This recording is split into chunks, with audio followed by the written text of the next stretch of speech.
ഞാൻ ഹംസാക്കൊക്കെ വിളിച്ച് കുറച്ച് മുന്നേ. അപ്പോൾ ഹംസാക്കൻ്റെ ഇതിന് മുന്നേ 2 വീഡിയോ ഉണ്ടായിരുന്നു. ആ വീഡിയോയിൽ കണ്ട് ഹംസാക്കൻ്റെ സ്ഥലം പറമ്പും അവിടുത്തെ കൃഷിയിടങ്ങളൊക്കെ കാണിച്ചു. അപ്പോൾ ഞാനിപ്പോൾ കുറച്ച് മുന്നേ ഹംസാക്കൊക്കെ വിളിച്ചു നിങ്ങളെ ചാവി എന്ത് ചെയ്യാറുണ്ട്. അപ്പോൾ ഞാൻ ആ ചാവി വാങ്ങാൻ പോവാണ്. എങ്ങനെയൊക്കെ ഒന്ന് പോയി വെക്കാൻ നമുക്കൊന്ന് ഞാൻ കുറച്ച് മുന്നേ നിങ്ങൾ ചാവി വെച്ചല്ലോ. ചാവിക്കെന്നാണ് നിങ്ങളെ പറമ്പിൽ കുറേ സാധനങ്ങളുണ്ടായിരുന്നു. അപ്പോൾ ഒന്ന് കാണാൻ പോകുമ്പോൾ എന്തെങ്കിലും എടുത്തോണ്ടിരും വേണം.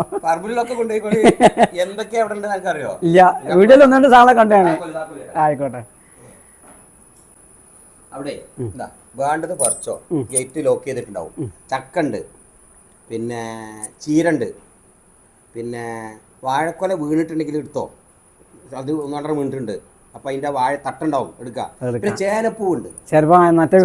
ഞാനത് കണ്ടിട്ട് തന്നെ വിളിച്ചത്. ചേനപ്പൂവുണ്ട്, എടുത്തോളേ. പിന്നെന്തുണ്ടാവുക, പിന്നെ എന്തൊരു കുരു ഉണ്ടല്ലോ, എന്തായാലും പേര് കഴിഞ്ഞ വീഡിയോ ഉണ്ടായിരുന്നു. അപ്പൊ അതുകൊണ്ട് ഒരു ഉപ്പേരി ഉണ്ടാക്കാം. അതും കൂടെ എന്താണ് അപ്പൊ കുരുവിന്റെ പേര് ഞാൻ മറന്നു. അതെടുത്തോളേ. അത് ഉപ്പേരി ഉണ്ടാക്കല് എനിക്കറിയില്ല. ഇതൊക്കെ ഉപ്പേരി ഉണ്ടാക്കി രസം ഉണ്ടെങ്കിൽ നമുക്ക് ഇഞ്ഞും തിന്നാം. പിന്നെ എന്തൊക്കെ അവിടെ ഉള്ളതൊക്കെ എടുത്തോളേ. ആയിക്കോട്ടെ. അപ്പോൾ നമുക്ക് ഇതുപോലെ സ്വന്തം പറമ്പിന്റെ ചാവി തന്നിട്ട് ആരെങ്കിലും പറയോ എന്താ ചോണ്ടെങ്കിൽ എടുത്തോളാറുണ്ട്.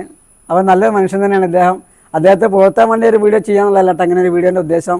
ഒരാൾ ഇതുപോലെ തരില്ല. സ്വന്തം പറമ്പിന്റെ ചാവി എന്നിട്ട് നിങ്ങൾക്ക് എന്താ വേണ്ട പോയി എടുത്തോളേണ്ട ആരും തരില്ല. അപൂർവമായിട്ടുള്ള കാഴ്ചയാണ്. അതുകൊണ്ടാണ് ഞാൻ ഇങ്ങനെ വീഡിയോ തന്നെ ചെയ്തത്. അപ്പൊ ഒരുപാടുണ്ട് നാട്ടിൽ തന്നെ ഉണ്ട്. നമ്മളൊക്കെ വിചാരിക്കും ഓരൊക്കെ ഭയങ്കര മസിൽ പിടിച്ച് നടക്കണ ജീവിതമാണോ. അങ്ങനെ അടുത്ത് പെരുമാറി നോക്കി എന്നെക്കാളും തങ്കപ്പെട്ട ആൾക്കാർ ഇവിടെ ഉണ്ട്. നമ്മുടെ നാട്ടിലുണ്ട്. കണ്ടാ അങ്ങനെ മസിൽ പിടിക്കുമ്പോൾ വിചാരിക്കേ അടുക്കാൻ പറ്റില്ല. അല്ലടാ, നല്ല മനുഷ്യന്മാരുണ്ട്. അത് തങ്കപ്പെട്ട മനുഷ്യന്മാരത്തേക്ക് പോവുള്ളൂ. അതാണ് അതിന്റെ പ്രത്യേകതയാണ്. അല്ല അങ്ങനല്ല, ഞാൻ വിളിച്ചപ്പോ ചാവി തരാൻ തോന്നിയല്ലോ. ഞാൻ ചാവിക്കൽ ചാവി അത് കുറച്ചുകൂടെ ഒക്കണോ.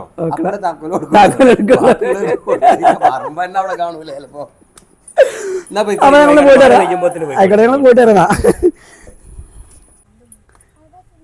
അപ്പൊ നമ്മളെ ഹംസാഖാന്റെ സ്ഥലത്തിന്റെ ഗേറ്റ് തുറക്കാൻ പോവാണ്. ചാവി കണ്ടില്ലേ. നമ്മളെ കൂടെ ഒരാളെ വിട്ടുപോയി പറയാന്. സുഫാൻ കൂടെ ഉണ്ട്, നമ്മളെ ചങ്ക്. ഇത് ലോക്കിന് സേഫ്റ്റിക്കായിട്ട് വെച്ചാണ്. വെള്ളത്തിൻ്റെ അതായത് കുപ്പി കമത്തി വെച്ചാണത്. എന്തോ മറിഞ്ഞു പോകാതിരിക്കണം.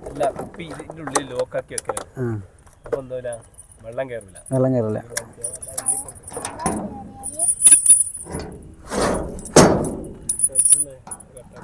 ഞാൻ നേരത്തെ പേര് മറന്നുപോയി പറയാൻ. ഇത്തിട്ടുണ്ട്, ചെറുതാണ് എന്നാലും.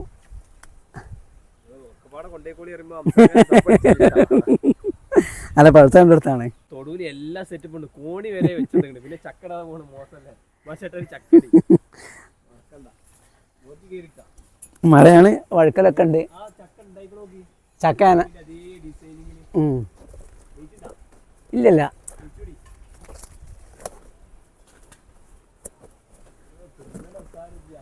ചക്ക കത്തക്കല്ലടാ.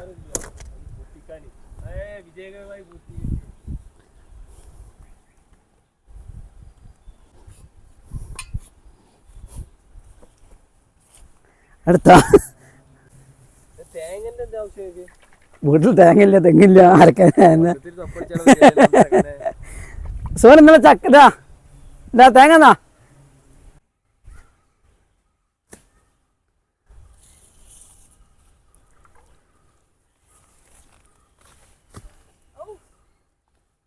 എല്ലാവരും ഓരോ പേരി പോയാൽ ചെടികളൊക്കെ നോക്കാം. പക്ഷെ എൻ്റെ അമ്മ നോക്കണ ഒരേ ഒരു സാധനം ഇത് കറിവേപ്പിൻ്റെ ഇല. അപ്പോൾ ഇത് ഇവിടെ എന്തായാലും ഉണ്ട്. ഇത് ഞാൻ പൊട്ടിച്ചിട്ടേ ഇവിടുന്ന് പോവുള്ളൂ. എനിക്കിത് മാത്രം മതി. ഹംസാക്ക് ഇനി മേലാൾക്ക് നിങ്ങളെ വിടൂല. നല്ലൊരു അടിപൊളി തോടൊക്കെ പോകണ്ടിട്ടാ എരുത്ത് കൂടെ, പറമ്പിൻ്റെ സൈഡിൽ കൂടെ. മിക്കവാറും തോട്ടിലുണ്ടാവും ഇങ്ങനെ പോവാണെങ്കിലേ. ഞാൻ പറഞ്ഞിട്ട് കാര്യമാണ്. ചേന മുളച്ചിക്കുന്നുണ്ട്. കണ്ടില്ല, ഒരുപാടുണ്ട്. കാണുന്നുണ്ടോ എന്ന് വിചാരിക്കുന്നുണ്ട്. ഇതാണ് ചീര. നല്ല ടേസ്റ്റാണ്. നമ്മളെ മുരിങ്ങയിലൊക്കെ താളിക്കുന്ന പോലെ അരിഞ്ഞിട്ട് നല്ല ചെറുള്ളി കടുകൊക്കെ ഇട്ടിട്ട് താളിച്ചാൽ നല്ല ടേസ്റ്റാണ് ഈ സാധനം. ചെറിയ വെള്ളത്തിലിങ്ങനെ താളിച്ചുണ്ടാക്കണം. അടിപൊളി സാധനമാണ് കേട്ടാ. അപ്പൊ ഇനി തൊടുന്ന് നമുക്ക് ആവശ്യമുള്ള എടുത്തിട്ടുണ്ട്. ചക്ക തേങ്ങയായി കറിവേപ്പിനിലെ നമ്മളിവിടെ നല്ല അടിപൊളി സ്ഥലമാണ്, തൊട്ടടുത്ത് തോടുണ്ട്, നമുക്ക് പോയി വെക്കാം എല്ലാം കൂടി വരും ആസ്വദിച്ച് തരാം. നല്ല ഭംഗിയുള്ള സ്ഥലമാണ് ഇവിടെ. പണ്ട് നമ്മൾ സ്കൂളിലൊക്കെ പോകുമ്പോൾ അതേമാതിരി വെള്ളത്തിലൊക്കെ ഉണ്ടെങ്കിൽ ഒപ്പമുള്ള ബാറ്ററി ഇങ്ങനെ തെറിപ്പിച്ച് രസമാണത്. എന്നാൽ അങ്ങനെ ചെരുപ്പ് കഴുകി കഥ ആരും രസം പോകാൻ പോയില്ല. വെള്ളം എത്ര കണ്ടാലും ഒരു രസമാണ്. ഇവിടെ ഉണ്ട് റബ്ബലായിട്ട് ഒരു ദിവസം മഴ കൊണ്ടാണ് ഇത്രയും വെള്ളം കണ്ടില്ലേ, തോടൊക്കെ ആകെ കുത്തി ഒഴുകി പോണ്. അത് കാണാൻ കണ്ട ഒരുപാട് ആളുകളൊക്കെ പാടത്ത് വന്നിട്ടുണ്ട് നമ്മളെ. സംഭവമൊക്കെ നല്ല ഭംഗിയാണ്, മഴയൊക്കെ പെയ്ത് പാടങ്ങളൊക്കെ നിറഞ്ഞ് കണ്ടാ. അപ്പോൾ അതേമാതിരി കുട്ടികളായിട്ട് ഞാൻ വന്നിട്ടുണ്ട്, പക്ഷേ കുട്ടികളായിട്ടൊക്കെ കഴിയുമ്പോൾ ശ്രദ്ധിക്കണം, വളരെ ശ്രദ്ധിക്കണം. നമ്മൾ കാണാത്ത സ്ഥലങ്ങളിലൊക്കെ കുഴിയോ എന്തെങ്കിലും കിണറൊക്കെ ഉണ്ടാവും, അതൊക്കെ എല്ലാം ശ്രദ്ധിക്കണം. ഈ മഴക്കാലത്ത് ഒരു പ്രത്യേക രസമാണ്. നമ്മളേ ഇവിടെ തൊടുവിലുള്ള സാധനങ്ങൾ നമുക്ക് വണ്ടിയൊക്കെ പറഞ്ഞ പോലെ വണ്ടി എടുക്കാൻ വണ്ടിയൊക്കെ എടുത്തിട്ട് ആവശ്യത്തിന് കൂടുതൽ എടുത്തില്ല, കൂടുതൽ എടുത്തിട്ടുണ്ട്. പിന്നെ ഇവിടുത്തെ തോടും കാര്യങ്ങളൊക്കെ നമ്മൾ ഒക്കെ കണ്ടു. ഇനി എന്ത് ചെയ്യാണ്, നമ്മൾ തന്ന പോലെ തന്നെ ഗേറ്റൊക്കെ പൂട്ടി നമ്മൾ പോകാൻ നിൽക്കുകയാണ്.